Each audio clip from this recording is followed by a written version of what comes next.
तो दोस्तों all India बार का एग्जामिनेशन नजदीक है और बहुत सारे बच्चे इस चीज को लेके परेशान हैं कि बेयर एक्ट याद नहीं हो रही। अब देखो एक सीधी सीधी बात समझो, न सिर्फ ऑल इंडिया बार एग्जामिनेशन के लिए, बट आप कोई भी एग्जामिनेशन यदि देते हैं और अगर आप लॉ से जुड़े हुए हैं, फील्ड से जुड़े हुए हैं, तो बेयर एक्ट को याद करना आपके लिए अपने आप बहुत जरूरी हो जाता है। और आज के इस वीडियो में ऐसी ही कुछ टिप्स एंड ट्रिक्स हम देखने वाले हैं। ठीक है जी। हाय, welcome everyone. My name is Kanishk. Welcome to an academy, and we will be discussing how to memorize sections for AIB 20.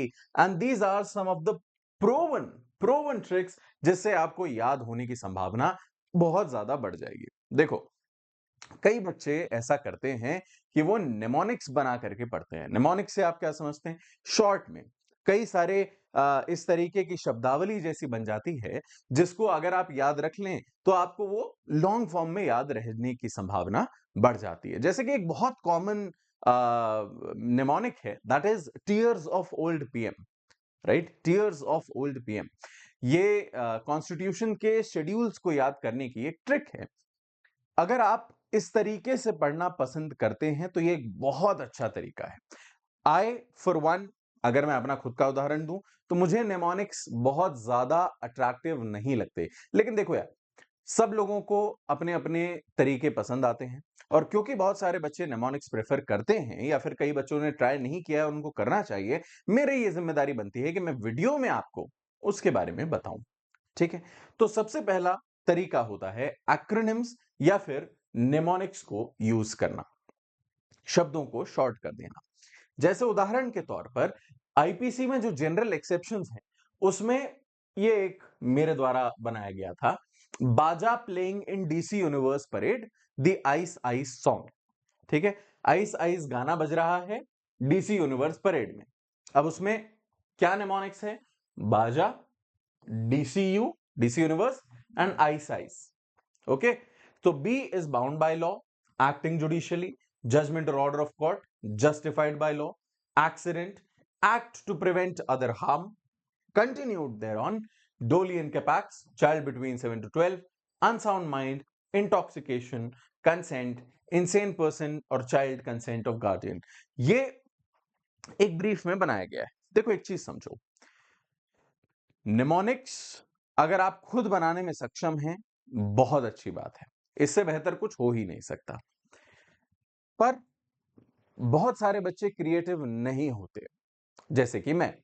Right, अब ये क्रिएटिविटी हम कहां से लाएं? हम या तो दूसरों के निमोनिक्स यूज करें जो हमें ज्यादा सूटेबल लगेंगे, या फिर हम आज की तारीख में आर्टिफिशियल इंटेलिजेंस के जिस युग में हैं, हम उसकी मदद ले लें। It's a very simple thing. जैसे मैंने अगला वाला जो निमोनिक है वो बनवाया है चैट जीपीटी से, राइट, यूजिंग परप्लेक्सिटी एआई, क्योंकि मुझे वो फ्री मिल गया था एयरटेल के साथ में। तो उसके साथ में मैंने बैठ करके ये एक नेमोनिक बनाने की कोशिश करी, बस ये देखने के लिए कि क्या ये एक अच्छा आइडिया दे सकता है। और उसने मुझे ये कहा कि मैंने freedom of speech and expression के जो सारे पॉइंटर्स हैं उसका बनाने की कोशिश करी थी, और उसने मुझसे कहा spam mails of residence and jobs. मैंने कहा ट्रू, मेरे पास जो ज्यादातर स्पैम मेल्स आते हैं वो या तो प्रॉपर्टी से रिलेटेड आते हैं, नौकरियों से रिलेटेड आते हैं। भाई फलाने को नौकरी चाहिए या फलानी जगह तुम नौकरी कर लो, इस टाइप के मेरे पास स्पैम मेल्स आते हैं, या फिर लॉटरीज के आते हैं, but that's not the question here. या तो रेसिडेंस या फिर जॉब्स। तो उसने बढ़िया बनाया, span of residence and jobs, that is speech and expression, peaceful assembly, association union, move freely, reside and jobs. Reside is residence, jobs is jobs, SPAM, speech, peaceful association movement, which is interesting। Right to freedom के यही तो heads हैं mainly. Right, property हुआ करता था, property अब नहीं है, बट ये सारे के सारे तो हमारे पास है ना। And that is where the what the interesting part is, right? Reside freely wherever in the country, वो आपका एक फंडामेंटल। अब इसमें मैंने रीजनेबल रिस्ट्रिक्शंस नहीं डाले, you can go little bit crazy, आप उसमें चीजें ऐड ऑन कर सकते हो। अगर कुछ ऐसी चीजें हैं जो आपको याद नहीं हो रही हैं, या फिर आपको लगता है कि यार ये तो अपने को पता होना चाहिए, For example, mnemonics for order 21 execution. Although that is not something जो आपको याद करने की जरूरत है, बहुत बड़ा है और उसके mnemonics ही याद करते रहोगे तो उतने में तो आपको पूरा ऑर्डर याद हो जाएगा जितना relevant पार्ट है. But then generally requirements of a plaint, आप उसके निमोनिक्स बनवा सकते हो इसी तरीके से using artificial intelligence, using the internet tools that you have, या फिर इनफैक्ट अगर आप इसको भी यूज नहीं करना चाहते हो, आप सिर्फ गूगल पे डालोगे फलानी चीज का निमोनिक्स, एक्रोनिम्स, आपको बहुत सारी ऐसी वेबसाइट्स हैं, ब्लॉग्स हैं, वीडियोस हैं जहां पर इस तरीके के निमोनिक्स शेयर किए जाते हैं. You can use them. अब देखो, कॉन्सेप्ट मैं फिर से बता रहा हूं, ये हर किसी को सूट नहीं करता. पर्सनली मैं निमोनिक्स का बहुत बड़ा फैन नहीं हूं, क्योंकि मुझे ये स्पैम रेजिडेंस जॉब ये याद रह जाएगा. हो सकता है मुझे इसकी फुल फॉर्म याद ना रहे, right? And that is where my problem is. You on the other hand might be functioning differently. आपको अगर ये पसंद है तो these are the tricks, these are the methods जिससे आप यूज करके इसको अपने एग्जामिनेशन के लिए बेनिफिशियली यूज कर सकते हो. ठीक है, बना सकते हो, बनवा सकते हो, दूसरों का बनाया हुआ यूज कर सकते हो. Next is don't cram, create relationships. ठीक है, अगर बैठ करके रटने बैठोगे नहीं होगा. ट्रस्ट मी व्हेन आई से दिस, और मैं इसलिए कह रहा हूं क्योंकि यार प्रोविजंस बहुत सारे हैं. ऐसा नहीं है कि आपको उठा करके 4 पेज याद करने हैं बचपन में जैसे करते थे ना एग्जाम के पहले कि भैया 4 पेज याद कर लो, ये 6 क्वेश्चन आंसर याद कर लो, इसी से आएगा. That's not how it is going to be. Questions कहीं से भी आ सकते हैं. देयर आर 20 ऑड लॉज जो आपको पढ़ने हैं, राइट? कुछ तो ऐसे हैं जिसमें प्रोविजंस हैं ही नहीं, उनका क्या करोगे? आप क्रैम नहीं कर सकते. अगर आप कर सकते हैं बहुत अच्छी बात है. कुछ कुछ ऐसे बच्चों को मैं जानता हूं जिन्हें मैंने पढ़ाया हुआ है, एंड मैं स्तब्ध रह जाता था उनकी इस विलक्षण प्रतिभा को देख करके. उन्हें कई कुछ बच्चे ऐसे हैं, कई तो नहीं, कुछ बच्चे ऐसे हैं जिन्हें कॉमा फुल स्टॉप तक याद रहता था बैराक का. मतलब वो ऐसा कहते थे कि सर हमें तो जब सवाल आता है हम आंख बंद करते हैं, हमारी आंखों के सामने बेयर एक्ट आ जाता है कि बेयर एक्ट में राइट साइड वाले पेज पे ऊपर की तरफ यहां पर लिखा हुआ है, और मुझे वो शब्दशः याद रहता है कि verbatim as it is, comma full stop सब. बहुत अच्छी बात है, बट ज्यादातर बच्चे ऐसे नहीं हैं, राइट? उन्हें इस तरीके से रट करके याद नहीं होता, और इस तरीके से रटना आपके लिए बहुत ज्यादा बेनिफिशियल होगा ऐसा भी मैं नहीं कह सकता, राइट? क्योंकि to retain it you have to keep it in your mind, right? अगर आप उसको रिटेन करना चाहते हो तो उसको दिमाग में रखना पड़ेगा. और क्रैम की हुई चीज दोस्त दिमाग में नहीं रहती. दिमाग में क्या रहता है? वो जिससे आपने किसी चीज से कनेक्ट किया हो, किसी चीज से जोड़ा हो, राइट? अब इसमें दो तरीके से चीजें चलती हैं. पहला, जो ट्रिक्स हैं, राइट, कि कई लोग अपनी अपनी सराउंडिंग से उस चीज को जोड़ लेते हैं, which is a very common method, right? Walking with Einstein करके एक किताब है, उसमें इस मेथड के बारे में और डिटेल में बताया गया है, आप चेक कर सकते हैं. Otherwise you make relationships as an important and frequently asked sections, definition, section number, punishment, procedure. एक लिंक बनाते हुए चलो, ठीक है, एक एक ग्रुप बनाते हुए चलो. हर कोई इसको अलग अलग तरीके से बोलता है भाई. For example, murder. Murder defined कहां है? मर्डर की पनिशमेंट कहां दी है? मर्डर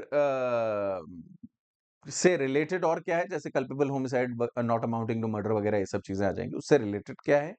और अगर मर्डर हो गया है तो प्रोसीजर क्या है, राइट? क्योंकि वो अलग टाइप का ऑफेंस है, उसमें अलग सजा का प्रावधान है, राइट? तो उसका प्रोसीजर किस तरीके से चलेगा? अगर आपने ये लिंक बना लिया तो आपको एक बार में उससे संबंधित सारी चीजें याद हो जाएंगी, सारी चीजें. और उसको कुछ नहीं, एक स्टोरी के तौर पर आप बना सकते हो. कोई भी आपके आसपास, आपको पता तो होगा कि यार मैंने पेपर में पढ़ा था फलाने का मर्डर हुआ था. अब आपको पता है कि मर्डर हुआ था, तो अब उस मर्डर से संबंधित सारी की सारी चीजें क्योंकि आपको याद है, इससे रिलेटेड कोई भी सवाल आएगा, you will be in a better position to do it. देखो, कोरी बातें नहीं है, बहुत बहुत ज्यादा प्रैक्टिकल बात है, राइट? जब आप किसी चीज को स्टोरी में बांध लेते हो, मैं ज्यादातर जो मेरा पढ़ाने का तरीका है, अगर आप में से किसी ने अनुभव किया होगा तो you might be able to testify in the comment box below. मैं यही चीज करता हूं, मैं कहानियां सुनाता हूं कि मैं ऐसी जगह पर गया था, वहां ये हुआ, ये हुआ, ये हुआ, and then I related to the law that I am teaching. वही चीज आपने करना है. आपने कोई न्यूज़ पढ़ी और उस न्यूज़ को उठा करके आपने अपने इसमें सब्जेक्ट्स में घुसा लिया। अब एनवायरमेंटल लॉज़ हैं, एनवायरमेंटल लॉज़ आपने नहीं पढ़े होंगे, आई एम प्रिटी श्योर आपने नहीं पढ़े होंगे। कुछ नहीं करना है, न्यूज़पेपर उठाओ, डेली कोई ना कोई एनवायरमेंट का कंसर्न आ रहा है, डेली आ रहा है एनजीटी ने ऐसा बोला, एनजीटी ने वैसा बोला। क्या है एनजीटी? क्या करता है? कौन से सेक्शन में है? परमिशंस नहीं थी, कौन सी परमिशन लगती है? बस उठा करके एक बार देखना ही तो है। एक बार एक इंसिडेंस याद हो गया, आप एग्जाम के लिए तो तैयार हो जाओगे, बाकी का मैं नहीं कह सकता। एग्जाम के लिए तो आपका पूरा रेडी हो जाएगा और उसमें से भी सबको नहीं करना, केवल वो जो इंपॉर्टेंट और ज्यादा पूछे जाने वाले सेगमेंट्स हैं। तो इसमें बैठ करके थोड़ा सा आधा दिन का समय देना, आधा दिन ज्यादा नहीं, पुराने पेपर्स पलटाना और उन पुराने पेपर्स में ये देखना कि सवाल आते कहां से हैं, किस टाइप के आते हैं, किस वेटेज के आते हैं। वेटेज तो चलो ठीक है, अभी भी we have a rough idea कि किस तरीके से होने वाला है, बट देन किस टाइप के सवाल पूछे जाते हैं, वो कितनी टेक्निकलिटी में जाकर के पूछे जाते हैं, राइट? ये सारी की सारी चीजें आप पुराने पेपर से देखकर डिसाइफर कर सकते हो और पुराने पेपर से देख करके आप जैसे ही समझ गए, आप उन सेगमेंट्स को थोड़ा सा सेपरेट आउट करके उनके बारे में थोड़ा सा लिंक बना करके, ग्रुप बना करके, कनेक्ट करके एक एक एक फ्लो चार्ट टाइप का अपने लिए बना सकते हो, ताकि उससे संबंधित कोई भी सवाल आए तो you are in a position to handle that. ठीक है जी, चलो next. Daily 5 minute recall drill. मैं नहीं मानता कि आपको दिन में 5 मिनट भी नहीं मिलेगा, ये तो मैं नहीं ही मान सकता। आप कितने भी व्यस्त हो, आप प्रधानमंत्री हो, मुझे फर्क नहीं पड़ता, लेकिन दिन में 5 मिनट भी नहीं मिलेगा, ये चीज तो मैं बिल्कुल भी नहीं मानूंगा। बस 5 मिनट रिकॉल कर लो। I had a student who shared this trick with me, और ये ट्रिक मैंने पहले बहुत बार बताई है, अलग अलग वीडियोस में बताई है। आपको ढूंढने में शायद समस्या होगी, considering the number of videos that we put up on an academy portal, but this one trick is amazing, amazing। मैंने क्लासेस में भी बताया है, सब जगह। अब सुनो, what he used to do is, वो मुझसे ऑफलाइन पढ़ता था एंड ही यूज्ड टू से कि सर मैं यहाँ से अपने जहाँ मैं पढ़ रहा हूँ वहां से अपने घर जाता हूँ, तो मैं स्कूटी पे जाता हूँ, राइट? एंड रास्ते में मेरे 3 सिग्नल पड़ते हैं, 3 सिग्नल। तो हिज आइडिया इज कि मैं सिग्नल पे खड़े खड़े क्या करूं।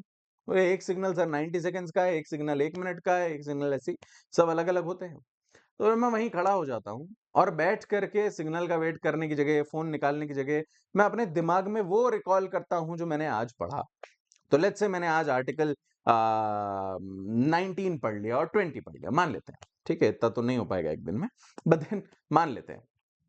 तो इज लाइक पहले मैं सिग्नल पे खड़े होकर रिकॉल करूंगा 19 में क्या था, 19 1A में क्या था, 1B में क्या था, 2 में क्या था, 3 में क्या था, मैं मन में अपने रिकॉल करता चलूंगा। ठीक है? 20 में फिर क्या था, और उसके बाद जब मेरे पास समय बचेगा तो मैंने 20 तक पढ़ा है ना, अब मैं 1 से शुरू कर दूंगा। प्रियम्बल में क्या था, एक बार प्रियम्बल बोल के देख लेते हैं। We the people of India having solemnly, हाँ ठीक है ठीक है ठीक है ठीक, पूरा आता है। फिर 2 1 में क्या था, 2 में क्या था, 3 में क्या था, इस तरीके से ही सेड कि मेरे पास बहुत खाली टाइम है, बोले मैं वहां खड़े खड़े क्या कर रहा हूं, मैं अपने दिमाग में उस चीज को रिवाइज करता रहता हूं। तो वो चीज दिमाग में बैठ जाती है। क्यों? मैं अभी पढ़ करके निकला हूं, अभी हार्डली 5 मिनट बाद मैंने उसको मेंटली रिकॉल कर लिया, दूसरे सिग्नल पे कर लिया, तीसरे सिग्नल पे कर लिया, फिर घर जाकर के मैंने आधा घंटा चिल किया और फिर से रिवाइज कर लिया। अब वो चीज जितने गहरे तरीके से दिमाग में बैठ गई है, वो संभव नहीं है किसी और तरीके से होना। This is active recall. मैं बहुत पसंद करता हूं इस ट्रिक को, बहुत ज्यादा। मैं कहता हूं अपने अड़ोसी पड़ोसियों से, अपने दोस्तों भाइयों से, घर वालों से बोल दो, किताबें दे दो उनको, आते जाते आप सो के उठ करके आए एकदम बढ़िया, very good morning mummy papa ने उठाई किताब, बोले हाँ आर्टिकल 370 बताना बेटा क्या था।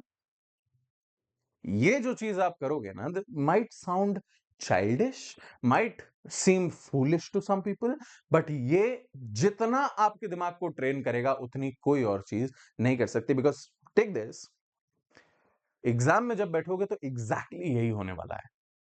You don't know what kind of questions are being asked, you don't know कि कब कितनी ग्रेविटी से क्वेश्चन पूछा जाएगा, कितनी टेक्निकलिटी से क्वेश्चन पूछा जाएगा, किस क्रम में पूछा जाएगा, you have no idea.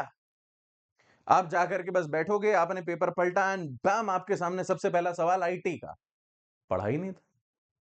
And वहां कॉन्फिडेंस लूज होता है, nothing else, right.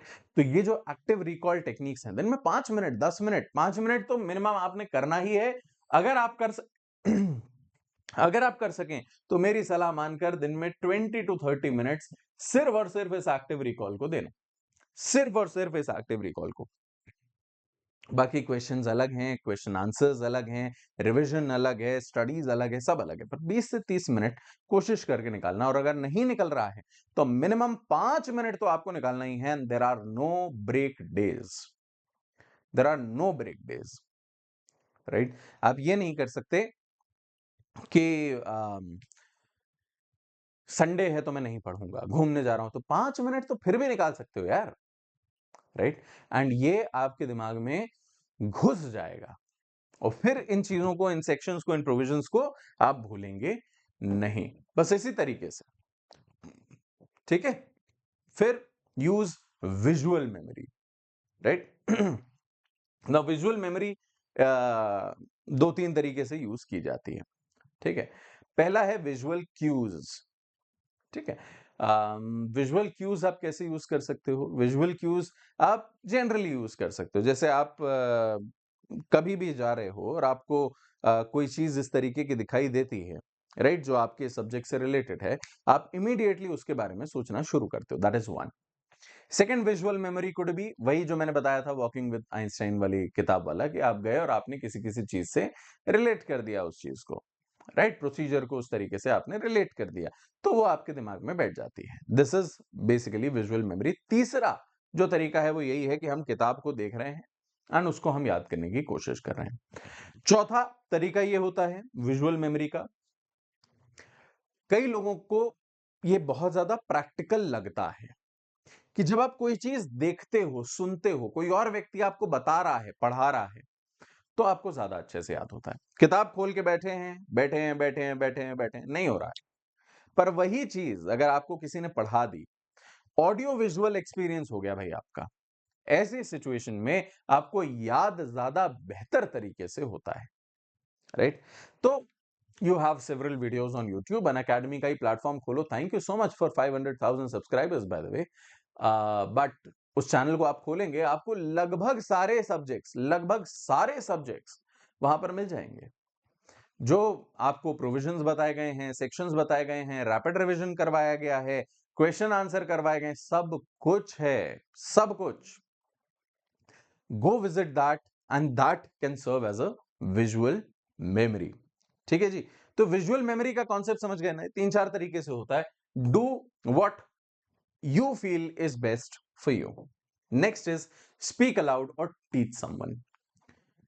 This is another amazing trick, not even a trick, this is a very very uh, you know it's an experience that you'll always remember।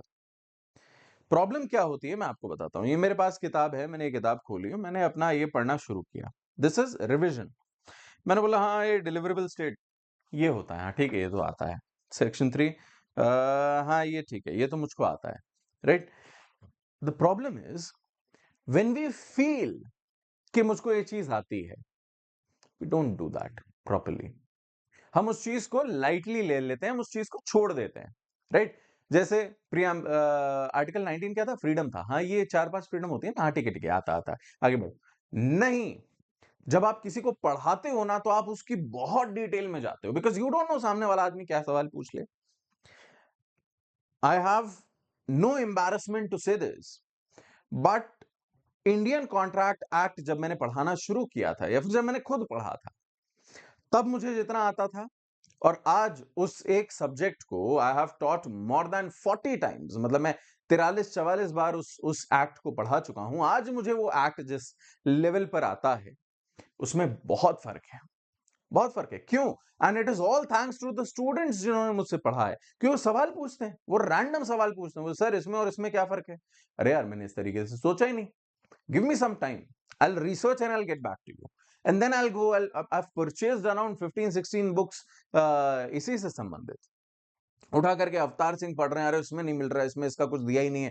पॉलोकिन मुल्ला खरीद करके ला रहे हैं, उसको पलटा रहे हैं, अच्छा हाँ इसमें ये दिया हुआ है, फिर हम उसका इंटरप्रिटेशन ढूंढ रहे हैं, and then you get to an answer that you can give to the student that satisfies his curiosity.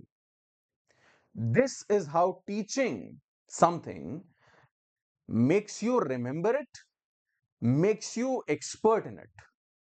ये आपको बहुत काम आएगा। और अगर कोई ना मिले ना, कोई नहीं मिल रहा ना पढ़ाने के लिए, तो मम्मी को पढ़ा दो। मैंने तो यहीं से शुरू किया था। I used to teach my mom. मैं उठा करके मम्मी के पास पहुंच जाता था, मम्मी सुनो, आज मैंने ये पढ़ा, बैठो आप भी पढ़ो समझ में आए ना आए, राइट? मतलब नॉलेज हो ना हो उस चीज का पहले से, बट मैं पढ़ा रहा हूं तो आपको समझ में आ जाना चाहिए। It's even better if you can find someone who is not from a law background. ज्यादा बेहतर है। आप उनको जब पढ़ाओगे ना, तो आपको ज्यादा मेहनत लगेगी उनको चीज समझाने में, और उससे जितने अच्छे से याद होगा, कितना भी पढ़ लो, उससे याद नहीं हो सकता। So teaching, speaking aloud, amazing trick, amazing way to remember anything, and write to remember. अब ये देखो, ये एक ऐसी चीज है जो कई बच्चों के लिए बहुत काम करती है, कई बच्चों के लिए बिल्कुल काम नहीं करती। कई बच्चे ऐसे हैं जिनको लिखने से बड़ी तकलीफ होती, कहते इतना सारा हम लिख नहीं पाते। फेयर एनफ, तो आप मत करिए। मैं जब क्लैट की तैयारी कर रहा था, उस समय में मुझसे ये कहा गया था कि यार वोकैबुलरी इज वेरी इंपॉर्टेंट, और वोकैबुलरी की आपको अच्छे से तैयारी करनी है। 4-5 मार्क्स की आती है, लेकिन 4-5 मार्क्स वर मेक और ब्रेक, राइट? तो उस टाइम पे आई स्टिल रिमेंबर, मेरा लगभग 2.5 या 3 रजिस्टर भर के I use to write word meaning in sentences. कोई नया शब्द मिला है तो नया शब्द लिखा, उसका मीनिंग लिखा, उससे बनाए 2 सेंटेंस। चेपे नहीं, बनाए खुद से। और इस तरीके से भर भर के and then there was a book called Word Power Made Easy by Norman Lewis, उसको पढ़ता था। एंड जो चीज करनी है उस चीज में अपना दिमाग लगा के खुद को घुसा दो, पढ़ो, लिख लो उस चीज को, write it down, there is no problem in writing it down. अब आजकल तो आई स्टार्टेड दिस मेथड, जहां मेरे पास अलग अलग कॉपियां नहीं बनाता हूं, मैं उसी किताब में लिखता हूं। मेरी किताबें खूबसूरत नहीं है देखने में। अभी recently I been reading a book, it's called zero to scale, right? And उसमें कहीं कहीं पर मुझे ऐसा लग रहा है कि यार यहाँ पर ये पॉइंटर ऐड ऑन किया जा सकता है, या यहाँ से ये लर्निंग है विच इज वेरी इंपॉर्टेंट, तो मैं रेड पेन से वहीं पे साइड में लिख दे रहा हूँ। And that is how, because वो किताब मुझे ही पढ़नी है ना, बाद में मैं ही पढ़ूंगा। तो अब मैं जब दोबारा पढ़ूंगा, मुझे वो थॉट आए ना आए, अभी आया है, मैंने लिख लिया, लिखने से मुझे याद हो गया। अब मैं वो पूरा का पूरा कॉन्सेप्ट उठा करके किसी को अगर पढ़ाना है, I need 5 minutes, I just go through it once and I can teach that entire concept. That is the beauty of writing, that is the beauty of teaching. लिख लिख के याद करना।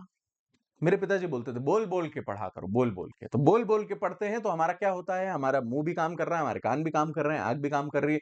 ये जब सारे सेंसेस हमारे काम कर रहे हैं, तो ज्यादा बेहतर तरीके से हमारा दिमाग उसको रिटेन करता है, विच इज ट्रू।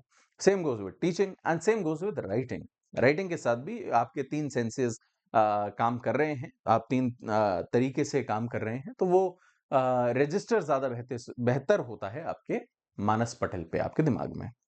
ठीक है? So don't just read, write the section and keyword repeatedly.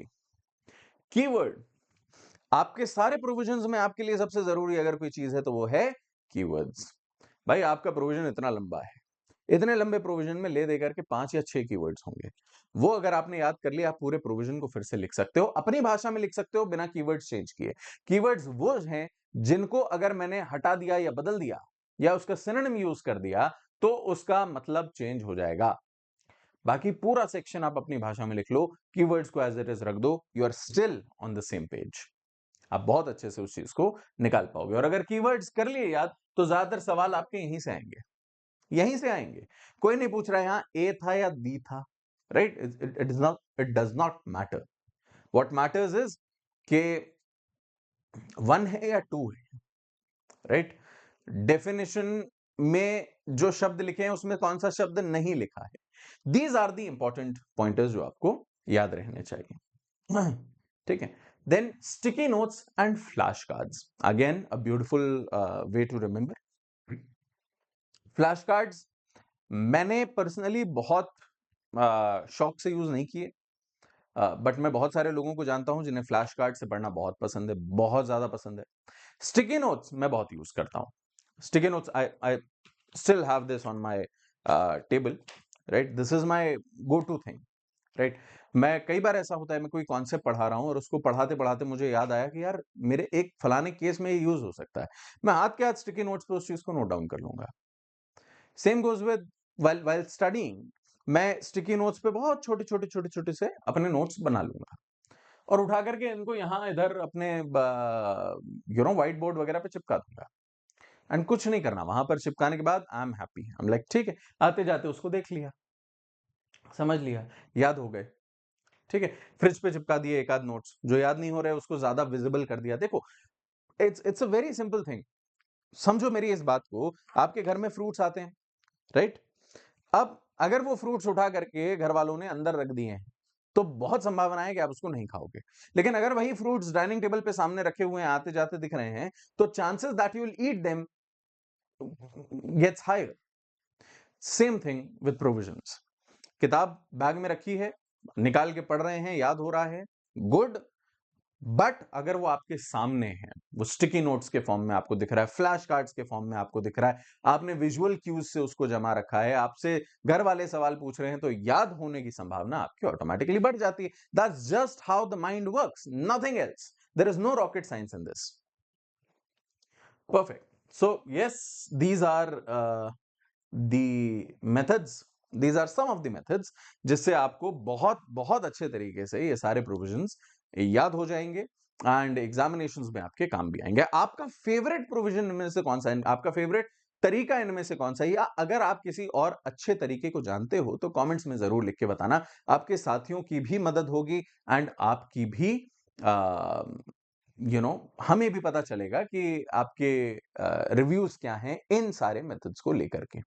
ठीक है जी, दैट्स ऑल। अब let me tell you what is going on in Unacademy. AIBA से संबंधित एक मॉक टेस्ट हम करवा रहे हैं। ये 9th ऑफ नवंबर यानी आज,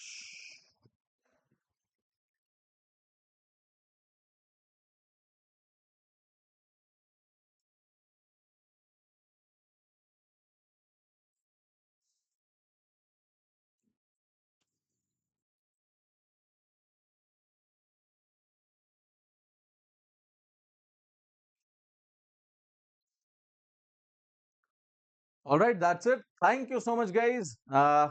This has been wonderful and I hope ये आपके लिए हेल्पफुल रहा हो। Thank you so much, bye bye, take care.